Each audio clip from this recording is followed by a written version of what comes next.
toi le matin, tu te réveilles comment? Le plus lion des mornings, dès 5h30 sur Radio Espace. Petit comeback dans le passé récent. Aujourd'hui, on reparle de la finale victorieuse de l'Olympique lyonnais en Coupe de France le week-end dernier. Et pour ça, on reçoit un joueur de l'équipe héroïque de l'US Quevilly, Jean-Marc Jamet. Alors Jean-Marc, pas trop déçu de cette défaite face à l'OL? Bah, comme dirait Jean-Pierre de Coubertin, l'essentiel c'est de participer. Faut quand même rappeler qu'on a joué cette finale in extremis. Oui, et en bon petit pousset, vous êtes qualifié de justesse. Bah, c'est pas tout à fait ça. Je dirais qu'en bon petit budget, on a dû venir au Stade de France en autostop. Oui. Et qu'à 15 minutes du coup d'envoi, notre gardien de but n'était pas encore arrivé. Sans parler du manque de matériel. C'est-à-dire Pendant une bonne partie de la saison, à cause de la crise, on a dû s'entraîner sans ballon. C'est-à-dire qu'on faisait semblant de tirer et le gardien il faisait semblant de faire des arrêts. Des fois il disait poteau ou au-dessus. Et voilà quoi. Sinon, qu'est-ce qui vous a marqué dans ce match? C'est Lisandro Lopez qui a marqué sur une passe de Lacazette. Non, je veux dire, quel sera votre souvenir le plus fort, Jean-Marc?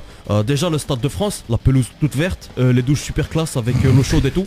Et aussi à la fin, quand on a échangé les maillots, j'ai chopé celui de Gourcuff. Je l'ai revendu 200 € sur eBay. Dans la foulée, je voulais profiter qu'il était euphorique pour échanger les gourmettes. Mais là, le caméraman, il m'a calculé, le renard. Un petit mot sur le côté fric du football pour finir. Il faut rappeler que si on fait le total de tous les salaires de l'US Quevilly, ça équivaut à ce que gagne un remplaçant de l'OL qui s'échauffe.